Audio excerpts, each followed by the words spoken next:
It's time for the Sports Blitz, the only live-streamed local sports show in Arkansas, with all the latest on the sports stories that matter to you. Welcome into the Sports Blitz on a Monday. What a show we've got in store for you today. That's kind of a lie. We don't have a clue what kind of show we've got in store for you today, but we know Mark Freeman, Weldon Braxton, Emily Young in the studio, in the Cogswell Motors studios. Got a lot of stuff to talk about. The NBA playoffs have begun, and I've spent all day arguing with some friends. I don't even know where this came from, but spent all day arguing with some friends about the best 5 players in if I had to put a team together in NBA history to win a game. We're going to talk about this, not today, but we'll wait until the NBA finals are over so that we can talk during that dead time about this. But really, I got into a conversation this morning, Weldon, about the best coach alive, the best NBA basketball, or the best basketball coach, alive, overall, college, pro, retired or coaching now, just overall. So that's what I've been doing this morning. Yeah, I mean, coaching, you look at the best coach, I think it's interesting because there's different ways to look at it. Obviously, there's the strategic element of it, what you see on the floor, who can move guys around, get players in position to score, X and O side of it. But then there's also the part about managing relationships and egos and getting people to trust you and getting people to play on the same page. And that's a skill in and of itself. And so you look at who's the greatest coach of all time, I think you have to look at who does the best job of each. And, some guys are stronger in areas than others, but I think whoever has the best mix will be the guy that probably gets my vote. Well, this is a fun conversation. What we were talking about before the show is kind of you have to take certain things into consideration. You have to take certain things out of consideration. So when you're talking about best coach of all time, so we'll talk a little bit about that here in a little bit. But Weldon's got a good poll question today. The CrossFit Russellville poll question: which is more likely to happen? Corliss Marshall leads the Hogs in rushing, or the defense is a top 5 SEC defense? That's a good question because we've heard a whole lot of good stuff. And if you're paying attention through spring right now Corliss had a little bit of a concussion issue the last couple weeks, but hearing nothing but good stuff about Corliss Marshall and his breakaway speed, his ability to be the big game breaker. When as good as Alex Collins was last year, 1,000-yard rusher, and as good as Jonathan Williams was, Corliss Marshall adds a different element. So, man, this is going to be a fun debate. It is, and let me read you a quote from Coach Bielema from this past Saturday's workout, open to the media, but as you probably know, it was closed to the public. Tuesday was a freak show, is what Coach Bielema said. He had a couple of runs that were off the charts. Everybody recognizes just how exciting he is at that position, and the quote goes on and on. A freak show, describing Corliss Marshall. You said it. He's coming back from an injury, so they hadn't seen him play in quite a while, and he popped people's eyes wide open as soon as he played. And I brought this to you, Mark, this morning. As soon as I came in the door, I said, I'm starting to wonder what's going to happen. What's the backfield going to look like? Maybe not at the beginning of the year, but middle of the year, later in the year, and if he has a good fall camp, maybe even earlier than we think. What's the backfield going to look like? Because it's one thing to have 2 backs. You can keep 2 backs pretty solid, pretty happy, pretty healthy with the number of carries. But once you have 3 capable guys, somebody's going to be in that 3 at the most 4 carry a game range. Because you can't give everybody 10 plus. You can't give 3 guys 10 plus carries. Okay, so you wonder now, of these 3, we thought it was all about Williams, all about Collins with just a little bit of Corliss Marshall mixed in. If we keep hearing what we're hearing, I don't know how long you can say that. At some point, those other 2 top dogs, they're going to have their carries infringed on, and I want to watch that dynamic. Yeah, it's getting to the point where now you're going to have to find a way to get the ball in all 3 of their hands. It doesn't matter how you do it. You had Darren McFadden, Felix Jones at the same time, and Peyton Hillis, and you had to figure out a way to get the ball in each one of their hands. Peyton Hillis, catching that stupid little dump off in the flat that we could see coming from a mile away, so I don't see how they didn't. And then Felix off the wildcat or out of the slot, running in motion, those types of things. Just find a way with Corliss Marshall. He can be Felix Jones, I think, to get the ball in his hands. You may find that Jonathan Williams or Alex Collins is the Darren McFadden in that group. No, they're not Darren McFadden, but in that group, right. They may be the guy who stands out in that role. But one thing that's really kind of annoyed me is the way it seems that Alex Collins has approached this offseason. I know it's spring and the summer hadn't got here yet, and he may just show up in fall camp in unbelievable shape. But I'm hearing from folks and seeing some pictures, and unless it's an Eddie Lacy situation where he's wearing the I don't know, some sort of rib protector, and he just looks fat, he's a little overweight. And there's folks talking about how slow he is right now, even though he's quick, that he's not as fast. Well, that was the issue we had with him last year. He didn't have any breakaway speed, and we figured that once he gets a year in the weight room, once he gets, and we thought by now he'd be a finely tuned athletic specimen, and he may show up in fall, like I said, and be that. But I was hoping for him to take that next jump, and if he doesn't, Corliss Marshall may just take his spot. You're right, and here's the thing with Alex. We know about his story. He hadn't played football that long, so he hasn't been he's been athletic his whole life, but he hasn't been in a program understanding the value of where you're starting and where you're trying to get to, but a few years. And so when you grow up as an athlete, you understand the value of work, you understand the amount of time. Alex Collins is more along the lines of, they saw I was athletic one time and they threw a ball in my hand, so I just started running with it, and who knows, I was good at it. That's kind of the way it was for Alex Collins, and so that's a great thing, but you have to then learn how to work. And then, so when you do get the ball put in your hands in high school, you're automatically good at it, so you don't have to work hard there. You get to college, you don't go through summer program, you kind of just get there for fall camp. Yeah, it's a little bit harder, but you still don't understand it. You go through a whole off season, it kind of hits you in the face. It's like, whoa, a whole off season of college football? This is something that I didn't see coming. I usually didn't have to work this hard. I'm just naturally talented. So I think he's going to have to learn, because he's a different case than most players who have been playing since they were peewee. So I think once he learns that, he'll get better. But I do think it's a concern. I think he should be concerned because Jonathan Williams is solid, getting better, and of course Corliss Marshall is coming on the scene. I think that's a good point that you mentioned about being naturally talented. And one point that I want to make is that football right now, the way it is, and the big business that it is in college football and then the NFL, the word offseason, or the word, I think it's a one-word thing, not a hyphenated thing, but it's one word. It's an oxymoron, because there's no such thing. There's no such thing as an offseason. You don't get to just, and I know Alex Collins is now in the South, and he's getting to eat. Of course, he was in Florida, so he was in the South, but he wasn't in this kind of South, where he's getting the home cooking and the real good, He's getting something that he's never had before, and he's kind of, I don't want to say he's gone off the deep end or gone crazy, because I've never been in that situation where I could have whatever I wanted, but Alex Collins is in a different spot.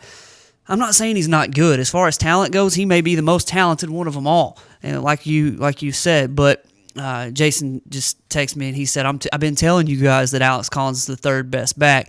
At this point, I might, if I'm Brett Bielema, just put him at the third spot in the depth chart just for motivational purposes, because Corliss Marshall has apparently played his way into consideration as the starting running back. So that's going to be a fun CrossFit Russellville poll question. It is, too. And, of course, the other side of that, Mark, is the defense. And I look at this, and I think it's a good question because they're both somewhat long shots. We expect the other two still to lead the carries and lead the yards.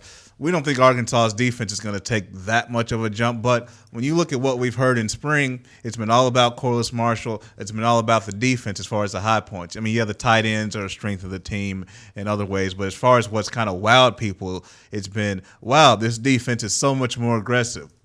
There's so much more as far as forcing turnovers. There, this and that. We're hearing a lot about the defense, and so I think it'll be a stretch for them to get in the top five, but they're the kind of defense, the way they're shaping up, that could surprise some people, if not with the yardage, definitely with the increase in turnovers. They didn't force too many last year, and I think that's something that'll change. They're going to have to force some turnovers on the defensive side of the ball, maybe top half of the SEC in defense might be where I would go. So I don't know. We'll think about this. Yeah. Let's start real quickly. We've gone 10 minutes in here just talking. We'll see if we can do this all day. We were talking before the show about the NBA, and I know a lot of y'all aren't huge NBA fans, so we'll sort of spare you some of that. But we talked a little bit about this before the show, and we could literally do this all day long. So let's get to some local sports. I got to talk to a couple coaches on Friday, and Weldon, what you said was going to happen happened. We put out the nomination forms. We get them back. And then I publicize these on RVL, Right. and then I start getting emails and calls and texts and people telling me, "Hey, I need to nominate this play. Is it too late?" You know, and I'm getting 6 or 7 nominations after the time that we shut it down. We closed everything down because we sent out the ballots on Friday. I'm getting emails and calls already from folks. Nobody's really necessarily mad at me yet, but Right. I'm sorry to all the coaches who are going to get yelled at because of this. But we've got the Brightest Stars Banquet ballots out for the coaches to vote on. It is getting to be real time for this to get going. We've got 9 more days. And, you know, the day that the ballots are due back is actually the day my wife is due. So it's going to be a big day in a couple of different ways. So we're looking forward to the Brightest Stars Banquets, finding out who the winners are going to be for these awards. Still getting after some local sponsors. We know we've got businesses in all these cities who, once they see who the finalists are and once they see who the nominees are, they're going to want to take part in this banquet. I think so too. I think that's when you'll really see a jump in people getting their tickets. But for the coaches, look, I get it. You get emails and you get people pulling at you for all different things. 100 emails a day for all different things, and a lot of you just say, whatever. But you realize though, if you did that with this particular email, it kind of came back to bite you. So I understand you get a ton of stuff and you just sort of say, I'll put it away, and you forget about it. But now the outcry that we've heard, Mark, now puts people on notice that next year when you get a Brightest Stars ballot, you need to put that in the favorite section. If you can't get to it right now, you better put it in your favorites folder or your special folder so you can go ahead and get to it. So, and I think they will. And year one, Mark, it's going to be sensational. But this is something I think is going to build. I think it's going to be one of those things where we know there are certain events in the area, in the community, that people kind of just stop everything for, and they go get their nicest outfit, or they go clear that date on their schedule. I think this event will be that here in the coming years. So I look forward to it. I'm seeing 23 returned ballots, but I'm seeing coaches voting for sports that aren't theirs. They just went through and started clicking on everything. What we asked the coaches to do, it may have been a little bit misleading, but we asked the coaches to vote for one player in their sport that's not from their school. So they should have clicked one button and hit submit. Yeah. But they went and voted for everybody. They're like, I don't know who this person is. I'll just click for that one. The idea was, you coach in that sport, you've heard of these guys or you've played against them, you've seen them in camps and things like that. So vote for somebody. So how's that either way, work? Well, I'll just disqualify all the like if I see Tony Davis from Clarksville voting for a girls basketball player or a soccer player, I'll just take the boys basketball player only, and we'll go from there. But man, it's gonna be really fun. I ran into a coach yesterday at Cracker Barrel, and he said he sent his in. He's looking forward to it. He's excited. Got a lot of interest already building for this Brightest Stars Banquet. We need you to get your ticket today. You can go to rivervalleyleader.com. Right there in the top right, you can find a place where it says to buy your tickets, and you can give me a call at 968 News if you'd like, or you can stop by the RVL office anytime here at 1509 East Main, Suite 4, right down from Brangus in the old National Home Center's lot, and you can come visit us. We'll get you hooked up with a ticket. So $25 will get you in. Aaron Peters is going to be our master of ceremonies. We're going to have a dinner from Italian Gardens catered, and we're just going to have a good old time showing you the winners, as we've been looking forward to this for a long time. So also, I need to make mention, I told you guys on Friday about Panthers Serve Day. That's going to be a really cool thing that goes on this, I guess it's 2 weeks from now, 2 Saturdays from now, 8 to 11, or around noon there in Clarksville. Going to be taking part as the Clarksville Panthers and Coach Eli Craner get out in the community, and I just want to give them a shout out for being able to do that and doing something for the community to help out. It's not just about ball. It's about how you can help the community. And those folks will show up and they'll turn out to the games, but when you can give back. It's something that I think will carry on for those guys and will help them throughout their lives. One more thing in local news. Well, actually, two more things. We got to talk a little high school, but I wanted to get to Arkansas Tech for a moment because the baseball team is just doing ridiculous stuff right now. But we talked about the Russellville softball team. Yeah. And they were going to a tournament in Kentucky. They lost their first 2 games of the year in this tournament. And from what I heard, one of them was one of those that rule. That stupid rule. I hate it. And my wife and I was with 2 girls who played high school softball on Saturday. One actually played college softball, and they said the games would last forever if you don't. Yeah. But for those of you that aren't familiar, for high school softball, if they go to extra innings, they don't just go to extra innings like you would in baseball and just start over. They go to extra innings and then they put a runner on second base. Yeah. So, when you've got a dominant pitcher, sometimes you just can't really do much. But if you get a runner on second base, I mean, all it takes is 2 fly balls and you win, and you get a run, or one bunt over here and a fly ball and you can win the game, and that's how they lost. So that's a rough go for the Russellville Lady Cyclones. But as I was talking to my wife about it, it's a chance for them to go and compete and see where they stand against teams that, top to bottom, probably have better rosters than they do. Right. They don't have Andrea Kendrick on their team, right. So the fact that they beat her is probably an eye opener to her, and she feels human again, mortal. But it's good for the team because when they come back to Arkansas and they face this competition, they'll know what their strengths and weaknesses are. They'll know some stuff that they need to work on, and they can go back and try to get another 6A state softball championship. Well, because that's what it's about. This is not.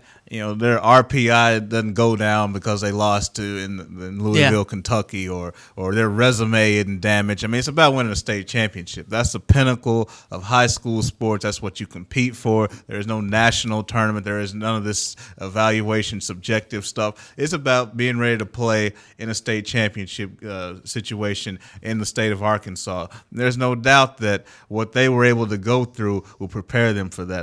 You mentioned Andrea Kendrick. They know they have Andrea. They know what she can do. So now you're starting to look at, well, how can we get better offensively? What about when we face some pitchers from different states, different areas, and how they may play us? What about defensively? You have a great pitcher. Teams are going to try things on you. They're going to try to bunt. They're going to try the run game. They're going to try to do different things to manufacture runs, and so that puts pressure on your defense. So we have to be good as far as fielding. I think all of those things go into making you better, and I think the Lady Cyclones will be much better for it. Obviously, they were dominating here, got a little bit roughed up in Kentucky, but I don't think it'll do anything but help their state championship opportunities. I'm exactly with you there. It's going to help them come down the stretch.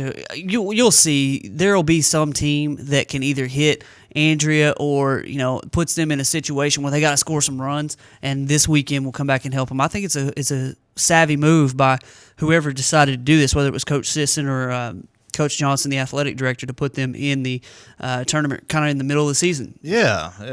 Now, it's one of those things where it's like a great player can just change the game for it. Because now, look, when I graduated and went through Russellville and the softball program, there's 2 people in the audience, and they wouldn't even go to Dardanelle to play a tournament, let alone go to Kentucky and play a tournament. But when you have a great player and everybody starts to rally around, your team gets some notoriety, you can do things like go to Kentucky. And, they got beat, but it's not like they weren't competitive. Andrea she was dominant. She still pitched well. Obviously, against better competition, there's more hits and a little more damage done. But she was still looking like a University of Alabama recruit. There's a reason why they wanted her.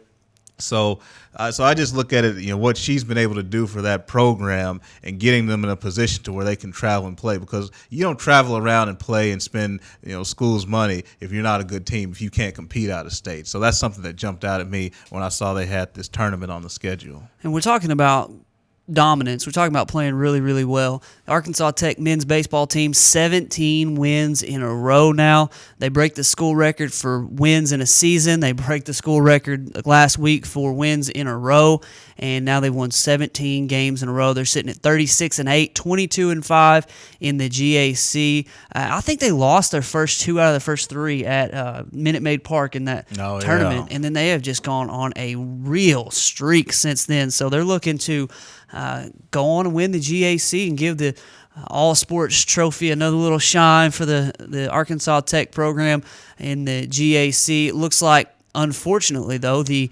Arkansas Tech Golden Suns tennis team fell in the GAC title match. I believe they won it last year. They get all the way back to the championship match this year, lose to Harding, who, if you look at the conference top to bottom, it's Harding and Arkansas Tech in about everything. Mm-hmm. So that's the one rival, so to speak. And if you're Arkansas Tech, you probably hate to lose to Harding. Yeah, in the championship, right? Yep. Yeah, because if you were another school, you'd probably, I don't know how the point system works, but you'd still probably get credit for going that far and getting to the championship game. But it doesn't really do you much good when the team you lose to is your biggest rival. But hey, they'll be back. The baseball team, once they bring home all the things we know they're going to do, they'll bump Arkansas Tech back up. Let's hit our first break here.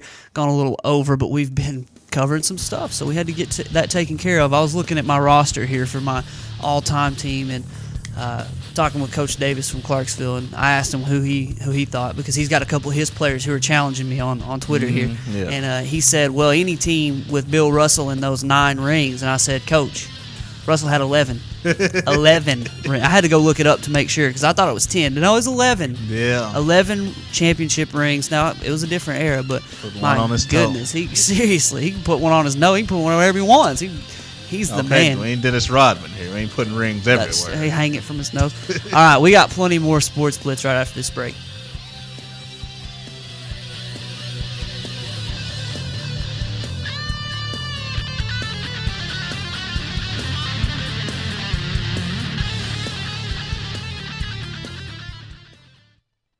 Hi folks, Richard Roberts with Cogswell Motors in Russellville. We've been in business since 1949. A dealership doesn't stay in business that long under the same ownership unless you're doing something right, and that's taking care of customers. We have the largest selection of new Ford, Lincoln, Mazda, and pre-owned vehicles in the River Valley. So if you want the most for your trade, the best interest rate on financing, and the best price on a new or pre-owned automobile, come to Russellville and see us. We're at 1900 East Main, or visit us on the web at cogswellmotors.com. If you didn't count on KARK4 today this morning, here's what you missed. Updated news. Police continue searching for suspects after a home intrusion overnight. Developing stories. It's another piece of presidential history turning up here in Arkansas. And weather and traffic on the force. Friday night, Saturday morning will bring us our next chance rain. Every 10 minutes. Around the clock. Making your day easier. So rise and shine and count on. Count on. Count on. KARK4 today.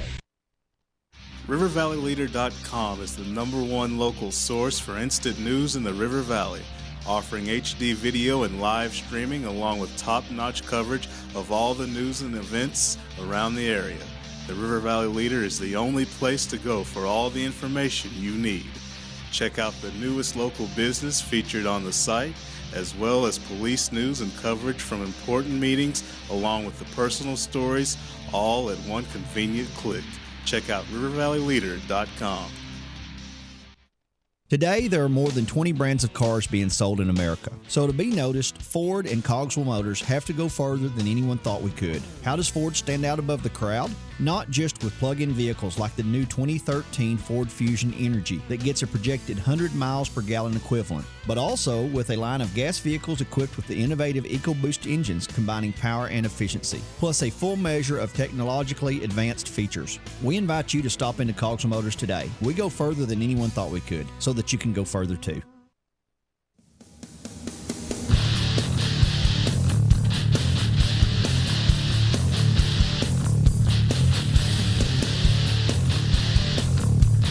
The NBA playoffs tipped off over the weekend. I guess Saturday were the first 4 games.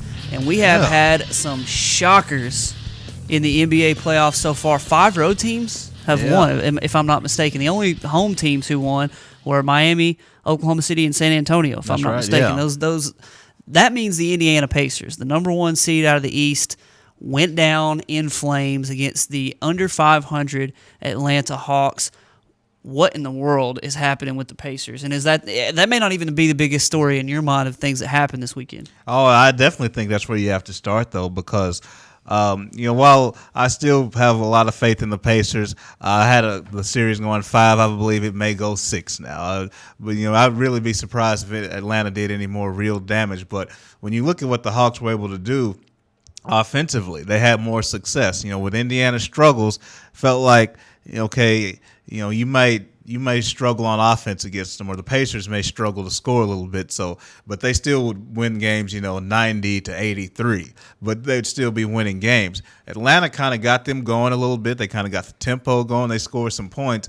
I expect Indiana to control tempo. The series that's interesting to me is out west with the Clippers and the Warriors, because I didn't give the Warriors much respect. I think you may have given them more than I did, because I felt like the Warriors were going to try to play the same game as the Clippers, and the Clippers are better at that game. Now, the Chris Paul at the end of the game situation was hairy, but I don't think it should have even been like that. I'll still go with the Clippers, but this series may go the distance, whereas I thought it may go 6, and a lot of other things we're going to get to later, but those kind of stuck out to me. You've got, I guess that's tonight. Yeah, you've got Oklahoma City, Memphis, and Oklahoma City ran out on Memphis early on, and Memphis came back to within, I think, 2 or 4. I think 4, yeah. At the very least 4, they're at the end, and then Oklahoma City stretched it back out. They were up 22 points in the first half, maybe even into halftime, and Memphis held on, came back, scratched and clawed, and got back in the game, and Oklahoma City went on ahead and won. And then Golden State Clippers, like you said, Blake Griffin, from what I heard, and I didn't get to watch the game, but they said that Blake Griffin spent more time on the bench than on the floor because of foul trouble. And it seems like, I didn't even think about this till I heard somebody make sort of reference to it yesterday on the radio. Seems like all that talking that they've been doing back and forth all year has affected the officials to where they're watching Blake Griffin. Not just the jawing, but he seems to do some weird stuff. Like, he's a bull in the china shop on offense, and he will run you over. But then if you touch him, he's just kind of like flailing around, and it's just like, what the heck are you doing? Like, he gets calls sometimes, and I don't know. It's like he's trying to pull his best Dwayne Wade, and like I saw D Wade yesterday. He drove across the lane and throws up this little floater. Nobody touches him, and he just falls down. Oh! And then he looks at he's giving this mean mug, the official, like, why didn't you call a foul? Nobody touched you. And that's kind of what Blake Griffin's doing. And sometimes when you do that, if you're not savvy enough to make it look good, and you're just kind of flailing around, they'll use that against you, and they won't call anything for you. They'll call everything against you. And I'm sure it'll work itself out to where it's not like it was in Game 1, but Blake Griffin may be on the bad end of the officials' mind right now. I think so too, and the officials are on that talk and what goes on with teams going into a series. You look over in the East with Toronto and Brooklyn. I thought Kevin Garnett got a questionable technical, but Steve Javie, who's now with ESPN, former longtime NBA official, says early in a series, refs are going to try to get this stuff under control. They don't even want it to get started, so any appearance of chippiness, anything is going to get called early because they don't want this stuff to manifest itself throughout a series. I get it. I don't really like it, though, especially coming on the heels of everybody watching the Bad Boys series. I mean, come on now. All the contact and physicality we saw. But, I'll stay out west. You mentioned savvy. San Antonio and Dallas. I felt like Dallas could give the Spurs more trouble than I think a lot of people thought, but I have to admit, I think Dallas's real chance to give the Spurs trouble went out the window yesterday. Dallas was up by 10 in the fourth quarter. 12 lead changes right in the game with San Antonio. Offensively, they wet the bed and they lose Game 1. I think that was their chance to steal a game and take home court. They're not going to do that now, and so I think their chances of making this a long series kind of went out the window. Yeah, well, when I saw that, I was thinking, please, because I don't want to see the Spurs in the NBA Finals or even in the Western Conference Finals, because I like the Thunder, I like the Heat. Those are the two teams I like to see match up. And the Spurs scare me. Well, what you just said, the Dallas Mavericks had them down, had a chance to put their foot on their throat. And not that San Antonio cares to play in Dallas. It's not It's not going to be that big a deal, that home court advantage. But to have that Game 1 in San Antonio would have been really nice if you're Dallas. But like you said, Dallas kind of I can't say it as nicely as you did, but they sort of blew that one. Let's put it that way. And had a chance with Dirk and the squad to hold on to a fourth quarter lead, couldn't do it. So we'll see how. Like you said, I think San Antonio goes ahead and wins the series. But the big one is the Indiana Pacers. Like, something is wrong with the Pacers. I think it's a two-pronged problem. I'll get to it here in a minute. But Atlanta, Jeff Teague come in and just absolutely annihilate. Now, it was a close-ish game, but when you're the 8th seed and you're under 500, you're playing a team that for the first 4 months of the season was one of the best, if not the best, in the NBA, and you get a win on their home floor in playoff game 1 when that switch is supposed to be flipped. That's a problem. Well, the thing with the Pacers, that switch has been kind of stuck. They've been trying to flip it the last 10, 20 games. It just can't get it up. But, yeah, I mean, Atlanta, look, they're not a good team. They have a lot of deficiencies. There's a reason why they were under 500 in the weaker Eastern Conference. But, a lot of times it's about matchups. We say this a lot in sports. And, again, athletically and offensively, the Hawks can do some things. I still don't think they're in Indiana's class top to bottom. But if you're the Pacers, you figure they'll win game 2, but it's really unnecessary pressure. You lose game 1 on your home floor as a 1 seed, you have to win game 2, and I think they will do it. But just entering that game, knowing that you have to do it, is really something to me. I want to mention one more, the Washington Wizards. The Washington Wizards they're one of those teams where people are running up to their broker to buy stock. They heard about them, knew a little bit about them. I think people watched them against Chicago, and I was saying, whoa, they're clearly more athletic than the depleted Chicago Bulls. And they're going to win this series, and I'm going to buy some stock against them against the Pacers. I think the Wizards are a team that the bandwagon is going to start piling on. I think it may be a little bit too much, but they are a nice young team to watch. Yeah, they're going to get beat in that series. You still got Chicago. Yeah.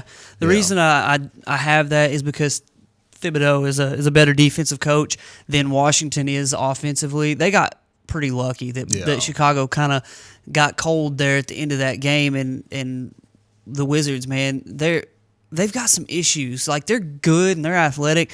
Gortat and Nene played very well against a guy like Joakim Noah, but I wonder about John Wall and Bradley Beal. I don't know what the deal is with those guys. I watched a couple minutes of that game and then watched the highlights, and there was a play when the Wizards were down 4 that sort of encapsulated what we'd all talked about being the Wizards' Achilles heel and the fact that they would take and miss so many mid-range jumpers. John Wall came back in for Andre Miller, who the reason they were in the game is because Andre Miller had played very well, and John Wall had tried to go to the scorer's table and check in, and come on back here in just a minute. We're going to leave him in, and we're going to see how this goes. He comes in the game. He pulls up for an elbow jumper about 15 feet from the right side, and he hits the left side of the backboard. Yeah, I remember that. And it goes right to Gortat, and he lays it up. And I'm just locked the game up. Really? That's the shot you get in transition?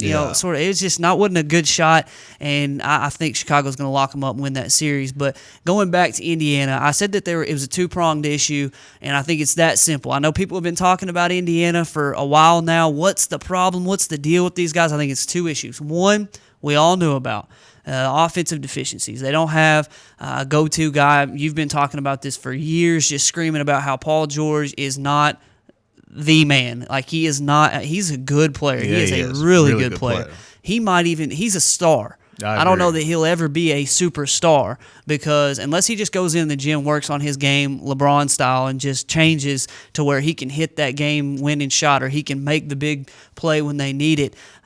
They just don't have a guy offensively who can go get them a bucket when they need it. Now, the reason that they give the Heat so much trouble is because Roy Hibbert's 8 foot tall, and for some reason he sucks against everybody else. But against the Heat, he's a 20 and 15 waiting to happen because they can't get a rebound. And he just goes down there and just volleyballs it to himself. Looks like freaking 60s Bill Russell, and then he lays it up, and he ends up with 20 and 15, and you're like, how'd that happen? So the offensive deficiencies for the Pacers is one problem. Now, they're going to beat the Hawks. They're going to beat the Hawks, and then they're going to go to the next round, and a lot of people are saying the Wizards are going to beat Chicago, and then they're going to beat, I guess it was Bill Simmons you said. Yeah. Said that the Wizards are going to beat the Pacers. I think the Pacers are going to go through the Eastern Conference Finals, and I've said it all year. If you get beat before the Eastern Conference Finals, you're not very good. So I've got the Pacers going to the Eastern Conference Finals, but here's where the second problem, I think, comes in. This is why I think that Miami – I was very confident early on in the year that Miami was going to beat Indiana. Toward the middle of the year, I guess the first 4 months when I was watching, I was thinking, man, Indiana looks really good, and I'm afraid for Miami. Now I'm back to the other side because I think there's a switch that can't be flipped, and it's the fact that these guys don't like each other. Roy Hibbert, if you listen carefully when he talks – he takes every chance he gets to throw somebody under the bus. Just listen. He'll say something like, after the first game, he said, well, we just got guys that just didn't step up today and didn't play. He said, if I'm the problem, we'll see it in film and it'll stand out, and we'll figure out who's to blame here. Really? You're going to blame? Yeah. You're going to place blame, not just come on, play better. But the point that I wanted to make about this is that when teams don't like each other, it's so much easier to lose. When you love and you will fight for somebody, you'll dive on the loose ball. You'll dive on the grenade, so to speak. You will do what you can for that guy. But when you've got guys who just like, yeah, I don't really like him. You're not diving out of bounds. You're not jumping over the second row. You're not making that extra pass because I don't really care too much for him, and I don't care if he's open over there. I'm going to shoot it, or I'm going to pass it back this way. The guys don't like each other, and somewhere along the line there's a disconnect. I don't know who's on what side and who's on the other. Right. I think Roy Hibbert's by himself, and if he doesn't get his crap straightened out, he's going to be gone soon enough because you can't be an all-star and then play this terribly. But I just, to me, the offensive woes and the fact that they just don't like each other, there's chemistry issues there. That's why I think Atlanta's in trouble. The chemistry issues are very evident. And one thing I heard earlier in the year, and I didn't think a whole lot about it, but it's coming. It looks like it's being true. The glue of that team, whether he was in uniform or in street clothes, was Danny Granger. Danny Granger was always around the team. We know he missed a lot of time. We know he didn't play a lot, but he was the glue to that team. And a lot of people point to when he left, things kind of broke apart. But I'll go back to something I said last week. As crazy as it sounds, this is a big playoff run for Frank Vogel. I can't help the fact that he's been to the East Finals and he's done a great job record-wise. I can't help any of that. The way the league works is if management feels like they've given you a championship team, that's what you have to do. You got to win a championship. And unfortunately, I think you and I agree, the Pacers will get to the finals, but it'll be sort of an unceremonious exit to the playoffs.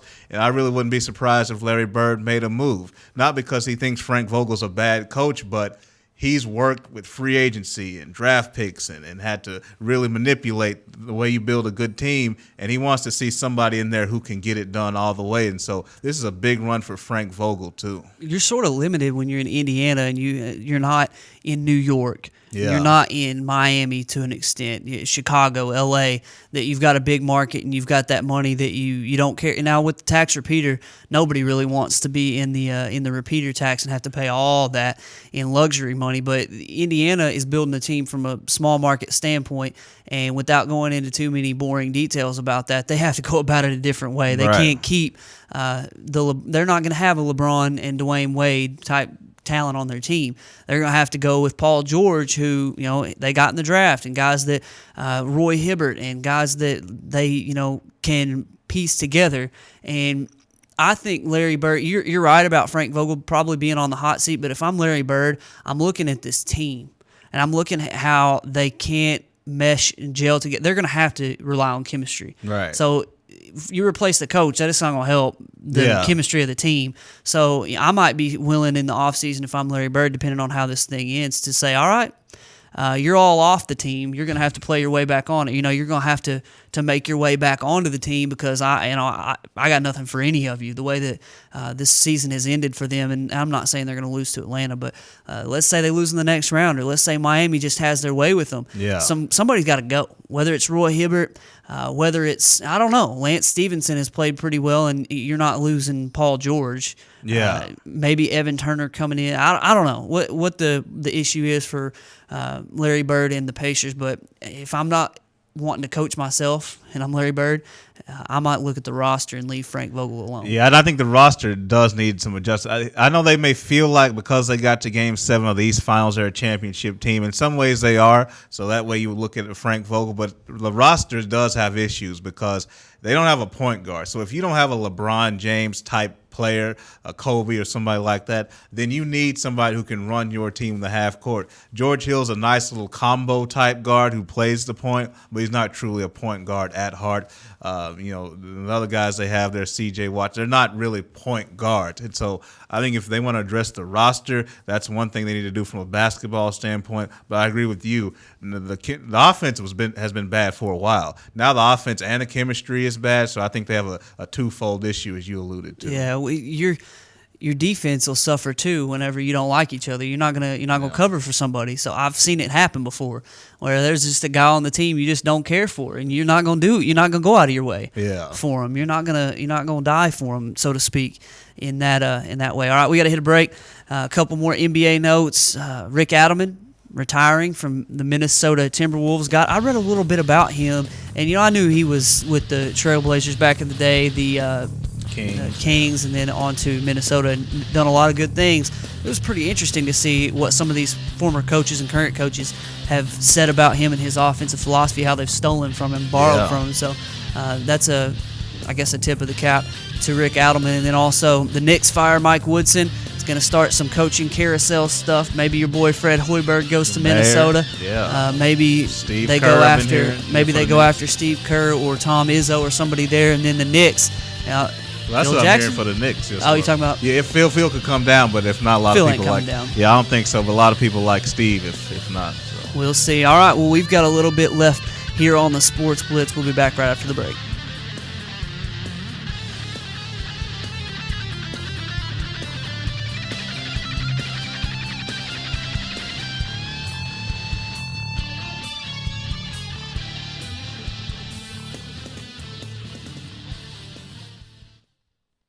Hi folks, Richard Roberts with Cogswell Motors in Russellville.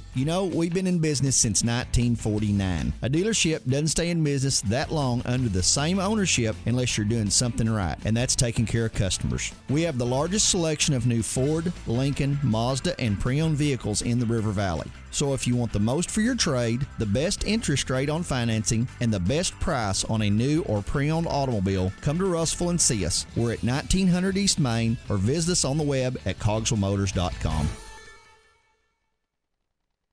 If you didn't count on KARK4 today this morning, Here's what you missed. updated news, Police continue searching for suspects after a home intrusion overnight. developing stories, There's another piece of presidential history turning up here in Arkansas. and weather and traffic on the force. Friday night, Saturday morning will bring us our next chance of rain. Every 10 minutes. Around the clock. Making your day easier. So rise and shine and count on. Count on. Count on KRK4 today. RiverValleyLeader.com is the #1 local source for instant news in the River Valley, offering HD video and live streaming along with top-notch coverage of all the news and events around the area. The River Valley Leader is the only place to go for all the information you need. Check out the newest local business featured on the site, as well as police news and coverage from important meetings, along with the personal stories, all at one convenient click. Check out RiverValleyLeader.com.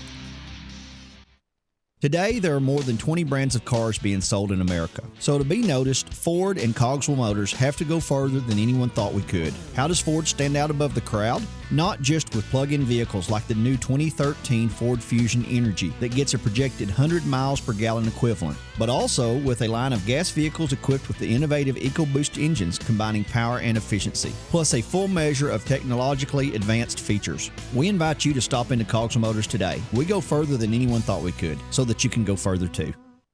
Hi folks, Richard Roberts with Cogswell Motors in Russellville. We've been in business since 1949. A dealership doesn't stay in business that long under the same ownership unless you're doing something right, and that's taking care of customers. We have the largest selection of new Ford, Lincoln, Mazda, and pre-owned vehicles in the River Valley. So if you want the most for your trade, the best interest rate on financing, and the best price on a new or pre-owned automobile, come to Russellville and see us. We're at 1900 East Main, or visit us on the web at cogswellmotors.com.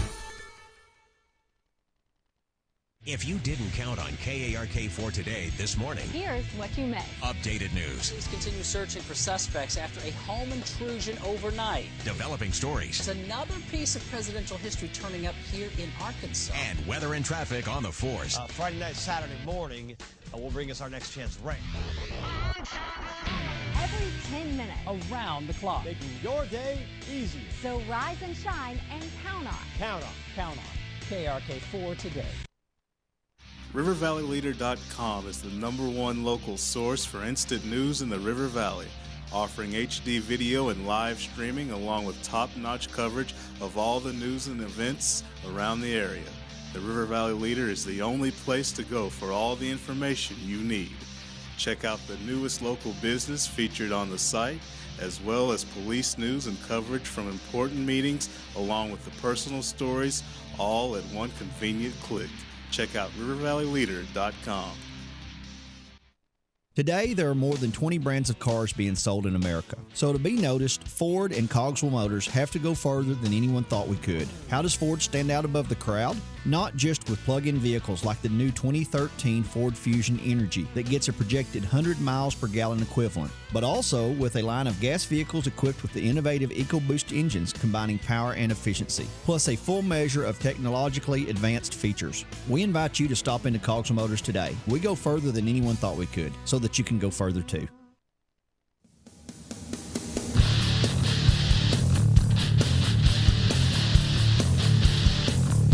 We're trying to find out here in the break who won in the Real Deal in the Rock tournament. I think Tennessee beat Arkansas in the All-Star Classic thing, right? The Todd Day versus Arkansas stuff. Yeah. I do think that I say Mike Conley Jr. is what it's called, the All-Star Classic. I think Tennessee won in that, but then in the Real Deal in the Rock AAU tournament, we're trying to find out who won in some of those tournaments overall. You've got 9 and under all the way up to 17 and under, and maybe they haven't finished the tournament yet. No, I guess they finished it. They just haven't posted it.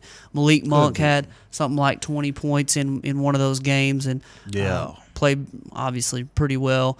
Heard some of the other guys that have played pretty well in there. I saw Trey Thompson and Babb. They were on that all-star team that lost to Tennessee. I don't know if they're playing with another team in the tournament, but we'll try to find out by Wednesday how your future Razorbacks did and guys that you hope will be future Razorbacks. I heard an interesting rumor over the weekend. This is not confirmed. I looked it up and I couldn't find anything on it, but somebody told me that Malik Monk was going to be going to Huntington Prep this year. I heard that. You think that's going to happen? From what I hear some people say, that rumor's out there, but it just doesn't happen because you got Marcus in the area, and then his mother, she's working up there now, so they've kind of put some roots down. But it's all about exposure, and it's all about your brand. And if they don't feel like his brand is being fulfilled in Northwest Arkansas, it could be open. But I'm hearing, I don't have any inside sources, but I'm hearing it's more on the unlikely side than likely. Unlikely side? Yeah. Well, I mean, I can see it. Think about how mad Bentonville would be. Like the city of Bentonville. You've got your mom a job, you've got Marcus Monk a job, and you leave. that would be rough. But that would be the death knell, in my opinion, for the University of Arkansas as Malik Monk goes. If he goes to Huntington Prep. Now I know that's where the King went. Moses Kingsley is from, but that's also where Andrew Wiggins is from. They played there at Huntington Prep, for a year. But for me, if you're in Bentonville, you're just down the road from Fayetteville and Razorback, Bud Walton Arena, and then you go to Huntington, West Virginia, and you go play in front of everybody to up your exposure. He's already going to be picking from wherever he wants to go. Right. A top 10. I think he's number 7 right now in his class.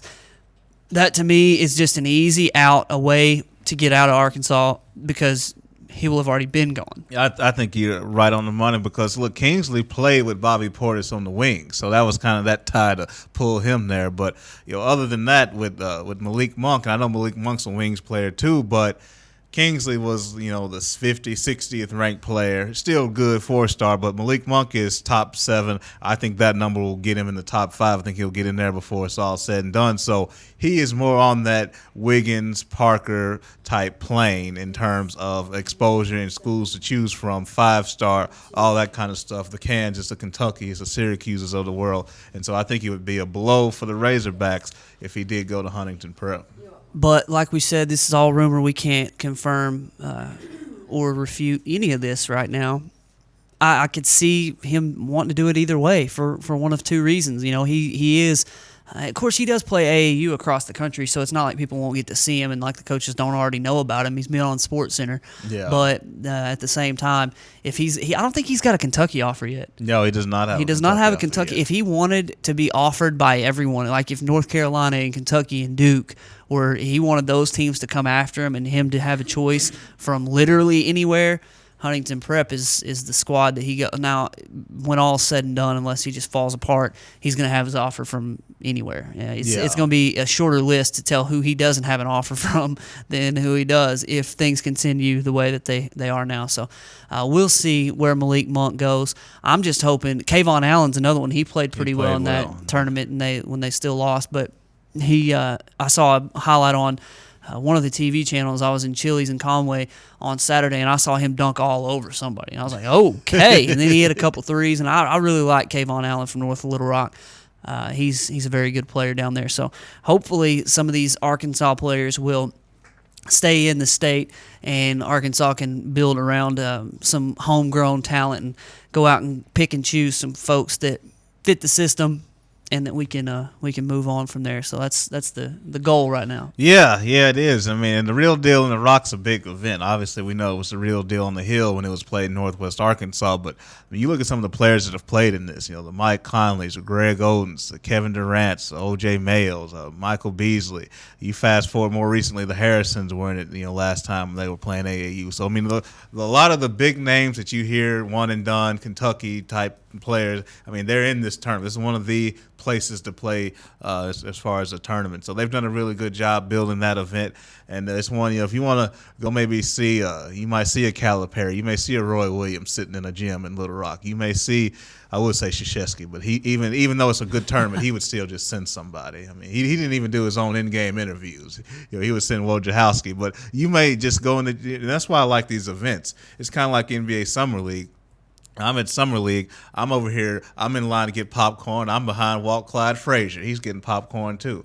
I'm going outside to get some fresh air. I see Mitch Kupchak stand on his cell phone like no big deal. I'm walking from gym to gym. I'm brushing to Nate McMillan. I mean, it's like all these big-name people, and it's not even a big deal. You know, that's kind of how it is in The Rock. Now, you may not get to go up to these coaches, but, I mean, the Izzos of the world, they're just sitting in the gym taking in a game, and you'll see them there. So it's a pretty cool experience. I saw here, I just Googled the Real Deal on the Rock winners for 2014, and I saw that a Texas squad won. I'm assuming that's a 17 and under. I said something about the Lone Star State, and last I checked, that was Texas. So yeah, last I checked, we'll see if that was Texas. We'll hopefully by Wednesday have the list of winners. Not that really matters because these players are still in high school, and you don't know many of them. So it's interesting to us as we're following recruiting a little bit. So we'll see how that turns out. But I want to get to the CrossFit Russellville poll question today. Weldon came up with a good one, and I want to tweak it just a little bit.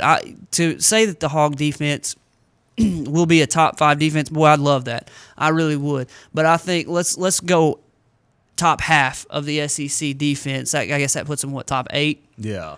No, it'd be 7. Top 7. Yeah. So if you're 7 or above in the SEC, which is more likely to happen? Corliss Marshall leads the Hogs in rushing, or the defense is the top half of the SEC defense? That would make it a little bit more likely for me to choose the defense. We talked a little bit about Corliss Marshall earlier, but on the flip side, we've heard a lot about Rob Smith in this defense and the fact that he's going to make them a lot more aggressive, which stop me if you've heard that before, that this defense is going to be more aggressive. How many, you made a good point before, how many defensive coaches have ever come out and said, we're really just going to kind of sit back and let you do whatever you want, and we're just going to hope you don't beat us? No, they all say we're going to be really aggressive, we're going to come after you, we're going to get after the quarterback, and we're going to jam receivers, and we're just going to punish people.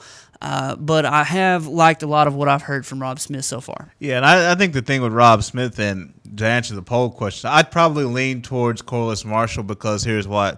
I think Arkansas's defense will be better yardage-wise, but I think turnovers is where they're going to get most of their hate. And so a lot of teams, They force turnovers, they still give up some yards. So I guess, when you say total defense, a lot of times we think in terms of yardage. Now, if we want to take it somewhere else, we could. But if you say total defense and you're thinking about yardage, I think Arkansas may still give up some yards and obviously some points, but it'll be better from the standpoint of they'll be taking the ball away. You look at what New Orleans did back in 2009, the Saints. They weren't a great defense as far as getting you off the field 3 and out a lot, but they could take the ball away from you. You look at Pittsburgh, the last couple of Super Bowl trips they made, really good at taking the ball away from you. I think that's something that Arkansas will be a lot better at this time, but I think both scenarios are tough. I don't know if it's a top 7 defense, it's a little bit easier. But either way, Corliss Marshall's still unlikely to be the leading rusher. Still, Arkansas having a top half defense is unlikely. But if I had to choose right now, I would choose Corliss Marshall because I think he's coming on the scene. I think he may be the best all-around back. Jason said that's the way he feels just because Collins is quick, but can he hit a home run on you? Is he physical, to the degree that Corliss Marshall is? And of course, Jonathan Williams, really good, but how high is his ceiling overall as a back? We know he's a hard worker, one of the hardest workers on the team, but is his ceiling really high as far as explosiveness like the other 2 backs? I don't know. And so Corliss Marshall, to me, I think he can emerge at some point in the year and take that rushing title. What I think is going to happen is you're going to see the coaches give each one of them opportunities in situations that they can be successful. You're going to see Corliss Marshall, they're going to try to get him on the edge. They're going to try to get Jonathan Williams his carries where he needs the ball to be proficient, like you mentioned, and Alex Collins, they're going to try to get him. I hope they can get his butt in shape. And then if they can do that, then they'll get him into positions where he can be successful. The thing that I always lean toward, though, is that game breaker, man. It's the Barry Sanders effect. He may lose 74 yards and then gain 90. He may run forward about as much as he runs backward, but it's exciting. It's the most exciting 1 to 2 yard run ever. Yeah. Well, Alex Collins is a little more exciting to me than Jonathan Williams, even if, I think he did have more yards rushing last year than Jonathan Williams. He got more carries. Yeah. But even if he isn't as, or maybe if he's not a whole lot more effective than Jonathan Williams, but Corliss Marshall may be more exciting than either one of those. And I guess it kind of depends on which one gets hot, which one, because they're not going to just take the ball from, like you said earlier, somebody's going to get 3 or 4 carries a game because somebody else is hot or somebody else is playing better or somebody else is in the doghouse. And there may be extenuating circumstances that lead to one being the guy over the other. But I do feel like they're going to put each one of them in situations that they can be successful, and then it's going to be on them. Yeah, it's going to be on them. And I look at Corliss right now, and I like the combination I see from that explosiveness you mentioned, and he's got some power. And look, he was mostly a sweep perimeter player guy, but from what I've been hearing now that he knows more of the offense, he is running between the tackles, and he's having success doing that too. And being in this situation when you have a running football team is a lot better than when you're more of a passing team. You go back to 2010, Arkansas had 0 running game early in the year. Couldn't find one. Was it Ronnie Wingo? Was it Niall Davis? Dennis Johnson? We just kept trying to hand the ball off to somebody, and we just couldn't get anything going, and trying to split the carries off evenly. Finally, Niall Davis asserted himself, took that running game over in 2010. So you say, well, if they split the carries too much, will any of them be able to get any kind of a rhythm? I think it's different in this kind of offense because everybody's going to get some degree of sugar more so than if you're in a Bobby Petrino offense where you're trying to fight people over the carries because they're not as plentiful. So yeah. I think that's something to watch too. It's an interesting conversation, interesting decision in the hands of the Arkansas coaching staff. We shall see. Who ends up, like we said, they're all going to get their own shot, and I think they can all be very successful. So we'll see who ends up being the better one. I hope that it's in a positive season, like above 500 or at least at 500. My goodness, can we get 500? Can we get 6 wins, Arkansas? If you can do that, we'll all be fairly happy with the progress. Just win some SEC games. That's all I ask. And just beat the teams you're supposed to beat, and then maybe beat one that you're not supposed to beat, and then we'll be all right. Let's move on just real quickly. We are almost out of time, but the Razorback baseball team bounced back from that loss at LSU, lost that series finally won the third game on Sunday of last week, but then they came back and they beat Vanderbilt 2 out of 3 this weekend. Great pitching performances. Trey Killian finally gets him a win. Poor guy's record, he's got like a 3 ERA and he's like 1-6 or something like that. He's just got a horrible record because he hadn't been getting any run support. But they beat Vanderbilt and they're back at number 24 in the nation in the top 25 poll. Yeah, and Arkansas just puts themselves in position to win. You have a young pitcher in Trey Killian. He wins game 1. You follow him back with your ace and Jalen Beeks. And look, it was 2-1. And what do you want Jalen Beeks to do? They lost, but it was 2-1. Put you in position to win that game. And then we look at Chris Oliver, who has really been good as well. Probably the best Sunday, or one of the best Sunday starters you're going to find in the SEC. And he was able to hold Vanderbilt to 1 run. So Dave Van Horn, the last couple of weeks, flipping that rotation, saving Beeks for Saturday rather than being his Friday night starter. And they'll take on Northwestern State tomorrow and Wednesday, a little 2-game set before they host the Auburn Tigers this weekend. They want to get things rolling, stay above 500 in the SEC, and just make that regional run like they always do. Dave Van Horn in his Arkansas career never been a season where he didn't make the regional and make the NCAA tournament. So he wants to keep that going. They're scrapping and clawing. They're a very good team. They're just they're having some issues putting the bat on the ball and it's coming, winning games. They're coming around. We'll continue to monitor that. We told you on Friday, Jabril Durham, 2014 basketball recruit, has faxed his letter of intent. He is good to go. He is now ranked the 16th JUCO prospect in the country. He's a 3-star. He's the number 4 point guard in the country in the JUCO ranks, according to 24/7 Sports. And he's now ranked because he's an Arkansas Razorback. So we'll see if that matters at all come basketball season next year. Mike Anderson had better hope. He's pretty good. Yeah, that's a whole nother show right there. All right, we got to get out of here. That's all the time we've got for today. We appreciate you joining us on this Monday. We'll be back on Wednesday, talk a little bit more NBA playoffs, whatever else comes between now and then. For Weldon and Emily, I'm Mark saying so long. 11 o'clock Wednesday, rivervalleyleader.com. We'll be back with more Sports Blitz.